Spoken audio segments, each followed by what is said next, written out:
Istaghfiru rabbakum innahu kana ghaffara. Di lisan Nabi Nuh alaihissalam sudah diajarkan ya sejak eranya Nabi Nuh alaihissalam bahwa orang-orang yang berbuat salah itu ya diingatkan potensinya. Ada rahmat Allah Subhanahu wa taala untuk memperbaiki kesalahannya sehingga menjadi saleh. Ya, ini satu fitrah. Jadi di setiap era itu selalu percikan rahmat Allah itu diberikan kepada setiap hamba yang melalui utusan-utusan Allah. Di era-eranya ada rasul ya, ada nabi, kemudian rasul nabi berhenti ya dengan hadirnya Nabi Muhammad SAW dan wafatnya beliau, selesai era kenabian, selesai era kerasulan, maka semua petunjuk-petunjuk yang telah sempurna itu diteruskan oleh sahabat beliau dari kalangan ulama. Nanti kalangan ulama ini mengajarkan kepada ulama di generasi selanjutnya, di tabi'in, tabi'ut tabi'un, sampai kemudian kepada kita. Ya, ini pakemnya sudah ada. Jadi dalam diri kita ini boleh jadi setiap manusia itu kan tidak ada yang suci ya, kecuali para nabi dan rasul yang memiliki sifat maksum, dijaga dari kesalahan. Boleh jadi saya, Anda, kita berbuat satu kesalahan, tapi rahmat Allah menjadikan kita itu mendapatkan fitrah untuk memperbaiki itu. Nah, ini yang nggak dimiliki oleh setan. Setan itu salah ya salah, kan? Salah ya salah. Jadi ketika dia berusaha untuk mendapatkan rahmat Allah pun dengan taubat itu selalu terhambat dengan kesombongannya, istakbar itu. Ya, satu kali ditawari untuk bisa mendapatkan ampunan pun, ya lalu diberikan satu syarat untuk hormat kepada jasadnya Adam pun, kan, itu tetap kemudian dia abai. Sekali lagi saya ingatkan untuk menekankan bahwa kita ini tercipta sebagai manusia, bukan setan. Ya, sepanjang kita menyadari kita manusia dan berbuat salah, maka aktifkan sinyal taubat itu. Ya, sejak di era sebelumnya, bahkan di era Nabi Adam alaihissalam turun ke muka bumi, kemudian juga berkeluarga, ya risalah-risalah tentang taubat itu selalu kemudian disampaikan. Nah, di era Nabi Nuh alaihissalam, Rasul pertama. Jadi kalau Adam itu Nabi yang pertama, Nuh alaihissalam Rasul yang pertama. Umatnya salah. Maka dengan kasih Allah Subhanahu wa taala diturunkanlah kemudian pengingat. Ya, lewat fitrah kemanusiaan ini. Lewat Nabi Nuh alaihissalam disampaikan, "Faqultu astaghfiru rabbakum innahu kana ghaffara." Ya, maka aku tegaskan kepada kalian, istaghfiru rabbakum, cepat istighfar, cepat balik lagi. Ambil kalimat-kalimat ampunan, ambil kalimat-kalimat tobat ya dari Allah Subhanahu wa taala, menggunakan Rabb tuh yang telah menciptamu, merawatmu, menyayangimu, mengingatkan. Jadi Rabb itu ada nilai-nilai rububiyah di dalamnya. Ya, ada sifat-sifat rububiyah. Ya, bukan sekedar mencipta, tapi juga merawat, memberikan perhatian, memberikan kebutuhan. Kalau dalam bahasa bebasnya Allah seakan ingin mengatakan, hei, aku kan yang cipta engkau, ya kan? Engkau berbuat salah, aku berikan kesempatan untuk saleh. Aku kirimkan di kalimat taubat, aku berikan kesempatan untuk memperbaiki diri. Kenapa engkau nggak ambil, ya kan? Ya, indah sekali gitu. Ya, aku ciptakan engkau salah, aku berikan jalan saleh. Kenapa ketika aku berikan jembatan untuk memperbaiki diri, engkau tidak ambil? Maka lewat Nabi Nuh alaihissalam sejak di era kerasulan pertama itu diingatkan sampai nanti puncaknya di era Nabi Muhammad sallallahu alaihi wasallam. Faqultu astaghfiru rabbakum innahu kana ghaffara. Kata Nabi Nuh alaihissalam, aku tegaskan innahu kana ghaffara. Sungguh Allah Subhanahu wa taala itu telah menetapkan pada dirinya bahwa Ia Maha mengampuni seluruh dosa-dosa. Jadi ada ghafir, ya, ada ghaffar, ada ghafur, dan nanti dilekatkan dengan rahim pada puncaknya. Ya. Misalnya di surat Ghafir, di ayat yang ketiga, Ghafiridz dzambi wa qabilit taubi, itu menggunakan kata Ghafir. Lalu kalau kita jadikan superlatif, ya, dinaikkan lagi tingkatnya menjadi lebih banyak, terus mengampuni dosa, mengampuni lagi, itu dirubah kalimat dari Ghafir menjadi Ghaffar. Kalau tanpa batas diberikan kemudian sifat yang ketiga yaitu Ghafur. Ya, kalau hamba menyimpulkan apakah memang masih diterima, maka Allah turunkan puncaknya berupa sifat rahmatnya, Rahim. Qul ya ibadiyalladzina asrafu ala anfusihim la taqnatu min rahmatillah. Innallaha yaghfiru dzunuba jami'a. Quran surah ke-39 ayat 53. Balik ke sini. Ya, jadi ini gambaran yang pertama. Sejak di era kenabian turun yang Al-A'raf ayat 23 itu Rabbana zalamna anfusana. Dan Nabi Adam alaihissalam mendapatkan kalimat itu. Lalu di era Nabi Nuh alaihissalam sebagai rasul pertama diingatkan juga dengan potensi sifat-sifat kebaikan ini yang menjadikan manusia tertuntun untuk senantiasa berbuat baik. Lalu apa sifat rahmatnya? Ya, jadi kalau kita kembalikan ke konstruksi Al-Baqarah ayat 37, tadi kan saya katakan di awal ya, Allah menegaskan seorang yang taubat ingin merubah dirinya dari salah menjadi saleh, bukan sekedar dituntun oleh Allah, tapi juga dipercikan kasih sayang Allah kepadanya. Rahmat Allah diberikan. Ya, kembali ke Quran surah kedua ayat 37 itu, fatalaqqa Adamu min rabbih kalimatin fataba alaihi innahu huwat tawwabur rahim. Jadi bukan tawwab saja, tapi rahim juga. Bukan sekedar Allah terima taubatnya, tapi kasih sayang Allah pun diberikan kepadanya. Nah, apa di antara jenis kasih sayang yang Allah berikan kepada seorang hamba yang mau taubat? Ya, maka diteruskan ayatnya sampai 12 di sini. Imam Al-Bukhari menyantumkan di sini sampai ayat 12, yursilis samaa 'alaikum midrara wa yumdidkum bi amwalin wa banina wa yaj'al lakum jannatin wa yaj'al lakum anhara. Allahu akbar. Ya, justru di sini teman-teman sekalian, istighfar itu ya permohonan ampun kepada Allah Subhanahu wa taala, ya, permohonan rahmat Allah Subhanahu wa taala, kembali kepada Allah, mengoneksikan diri kita kepada yang Maha Baik. Itu di antara percikannya adalah mendapatkan lapangan kebaikan. Yursilis samaa 'alaikum bidrara. Ya, walaupun Anda mendapatkan kesulitan dalam berkehidupan, bahkan yang sifatnya luas ya secara sosial. Kalaupun tanahnya gersang, ya, kalaupun kemarau berkepanjangan, itu ternyata dengan satu daerah itu, satu desa itu, satu wilayah itu mengoneksikan diri mereka kepada Allah, beristighfar. Ini faedahnya istighfar. Dengan beristighfar kepada Allah, taubat dari maksiat, ternyata bisa mendatangkan rahmat bukan hanya untuk pribadinya, untuk satu wilayah. Ya, ini pelajaran dari Quran. Ya, Allah akan memberikan kesan begini, jangankan bagi setiap personalnya, setiap orangnya. Ya kan? Ada masalah sekampung pun, contohnya kekeringan misalnya, contohnya kemarau, lalu sekampung itu, ya, atau ada orang-orang soleh di situ yang membiasakan taubat kepada Allah, istighfar kepada Allah, mengoneksikan dirinya kepada Allah, ya kan? Itu luar biasa, percikan rahmat Allah. Ya, apa di antaranya? Yursilis sama ya 'alaikum midrara. Allah memerintahkan kepada langit itu untuk menurunkan hujan. Ya, dengan curah yang memberikan maslahat. Kemudian wa yumdidkum bi amwalin wa banina.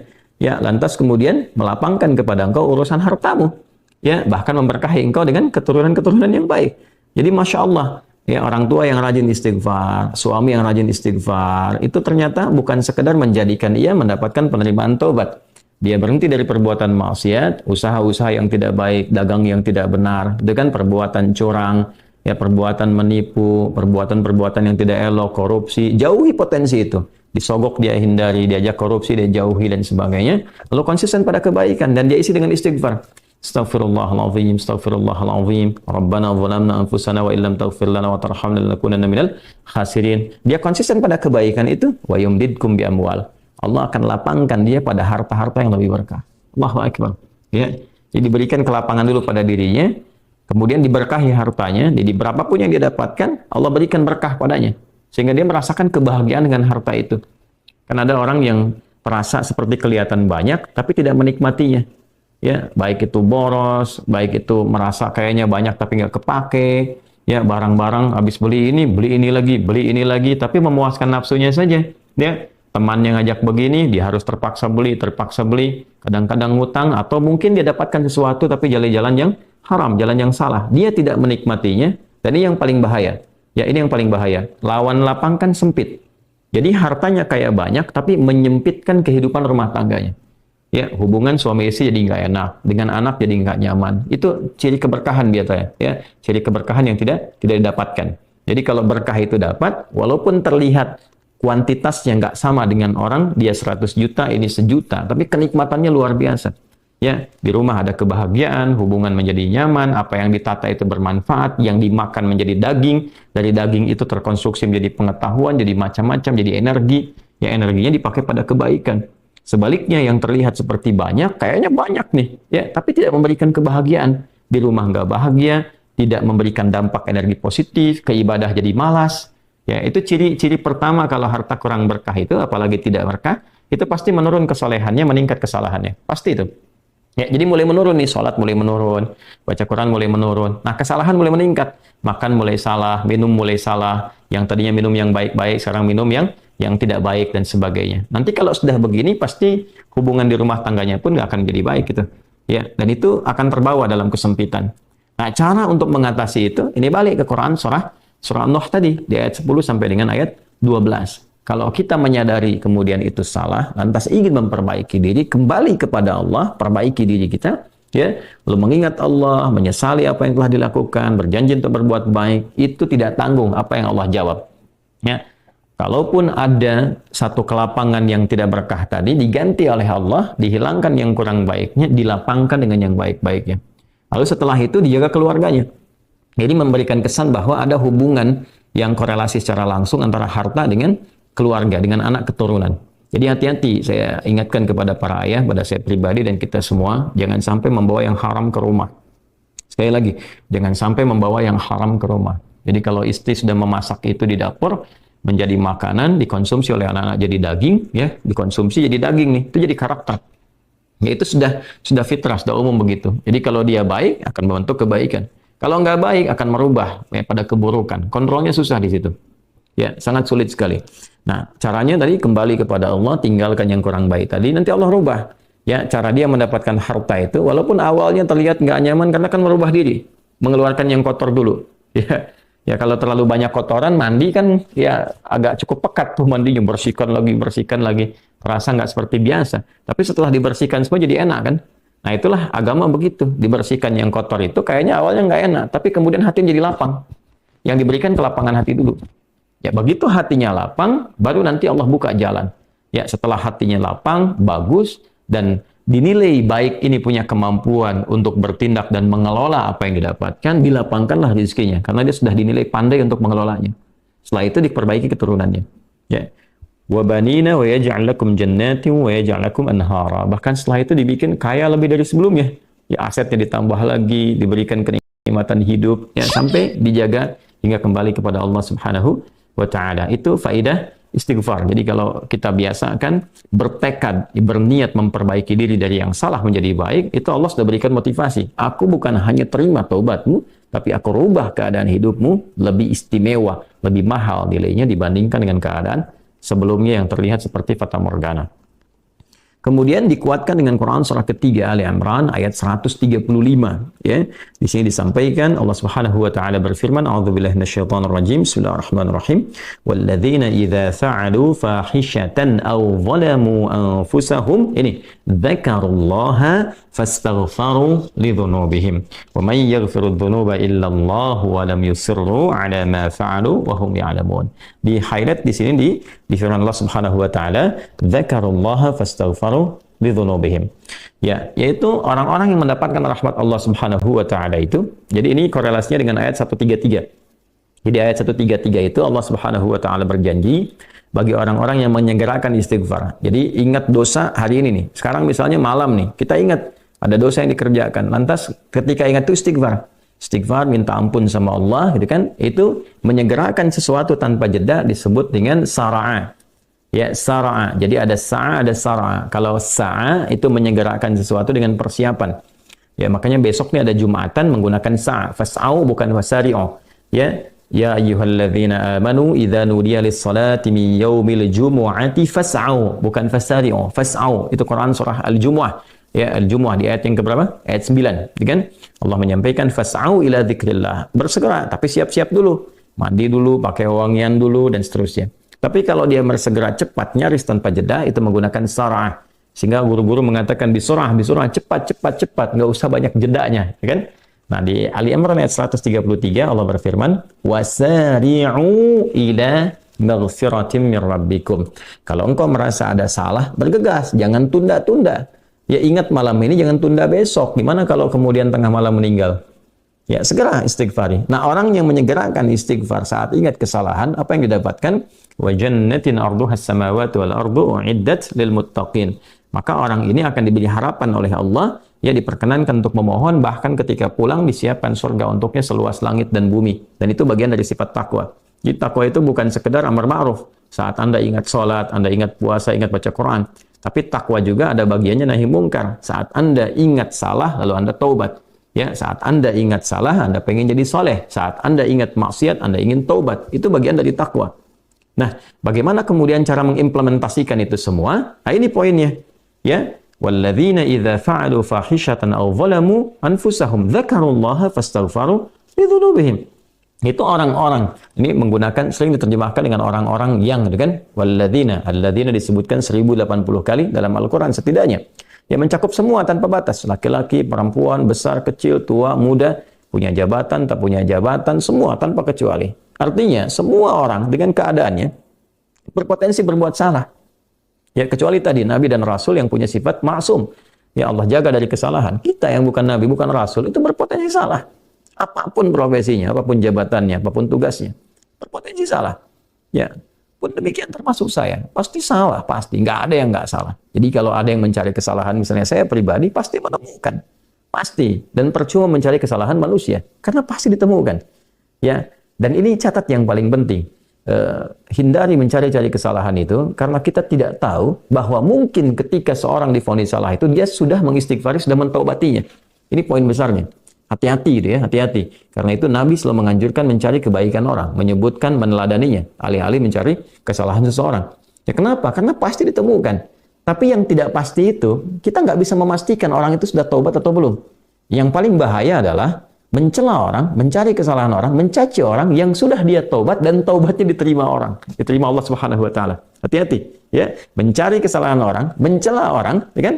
Yang dia sudah mentaubati kesalahannya dan taubatnya diterima oleh Allah Subhanahu wa taala. Allahu akbar.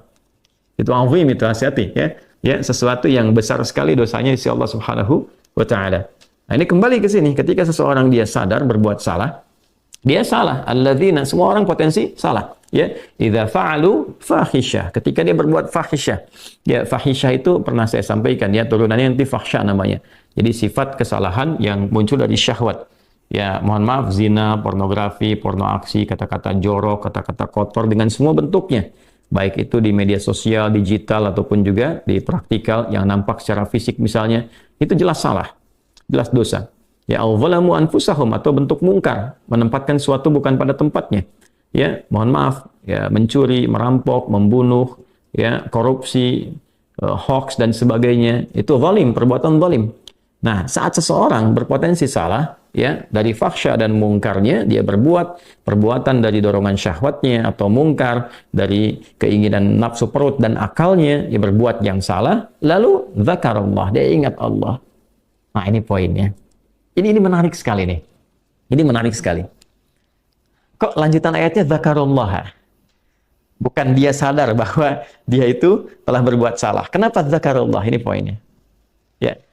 Karena Allah ingin selalu menautkan sifat seorang hamba menjadi baik itu dengan rahmatnya. Ini poinnya. Jadi kalau bukan rahmat Allah Subhanahu wa taala, mustahil kita bisa mengarah pada kebaikan. Allahu akbar. Ya, lillah karena Allah. Lillah karena Allah. Ya, jadi orang-orang yang bertobat dengan merasakan rahmat Allah itu beda. Dengan sekedar dia pengen memperbaiki, lain rasanya, lain. Ya, jadi kalimat zakarullah itu mahal sekali. Jadi ingin memberikan dampak kesadaran kepada kita bahwa hey, Allah tuh nggak ninggalkan kamu. Ya, Allah tahu kamu salah, tapi sepanjang nyawa kamu belum sampai ke kerongkongan, kamu diberi potensi untuk tobat. Ayo tobat.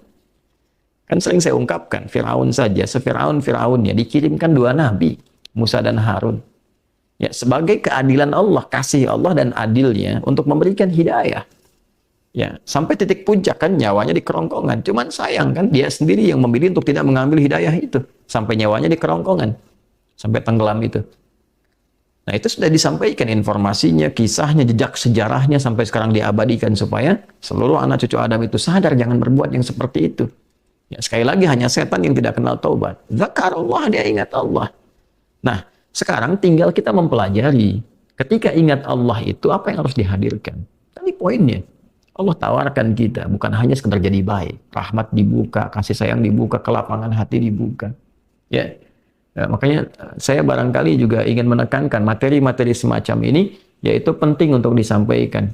Ya, kepada saudara-saudari kita barangkali yang sekarang dengan kasih sayang Allah itu ya diisolasi di satu tempat seperti lapas misalnya, lembaga permasyarakatan. Boleh jadi itu kasih Allah untuk diperbaiki sehingga dia konsisten bisa berbuat baik saja di dalam. Ya, terjaga dari perbuatan-perbuatan di luar, dikontrol supaya bisa kembali pada jalan yang baik. Dia bisa di dalam, bisa memperbaiki diri, istighfarnya enak, bisa ngaji, kadang ketemu ke masjid dan sebagainya. Kalau ini dimanfaatkan dengan baik, Allahu Akbar, Allah kasih kelapangan. Ya, walaupun mungkin tinggal di tempat yang sempit, terasa kemudian dibatasi dengan sel-sel, tapi hatinya lapang, itu luas, megah, dan jadi nikmat. Ya, orang butuh waktu untuk menghafal, butuh suasana. Anda punya tempat yang cukup ideal untuk menghafal Quran, memperbaiki diri, dan fikihnya ada kan? Dan Dan sangat jelas sekali kenapa di antara kisahnya Nabi Yusuf alaihissalam ya diizinkan oleh Allah untuk masuk ke dalam ruang itu untuk memberikan sebuah pencerahan sehingga menemukan modelnya. Ini model orang saleh yang mau jadi saleh. Bahkan setelah itu dia keluar dan diangkat jadi pembantunya raja, kan pada masa itu asisten rumah tangganya raja. Naik gitu dari sosok yang salah ya, kemudian dia tobat mengambil petunjuk dari Nabi Yusuf alaihissalam, dia berubah jadi orang hebat setelah itu. Ya, jadi asisten rumah tangganya raja. Itu luar biasa gitu. Ya, tapi yang memilih kemudian untuk jalan-jalan keburukan tetap bertahan di dalamnya selesai gitu.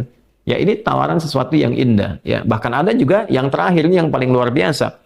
Orang yang sudah mendapatkan ancaman hukuman ya sampai kemudian juga mengakhiri kehidupannya, tapi dia mau bertobat. Ya, maka dia bisa mengakhiri kehidupannya itu dengan apa yang telah ditetapkan misalnya. Kan kita nggak tahu garis takdir itu bagaimana. Ya.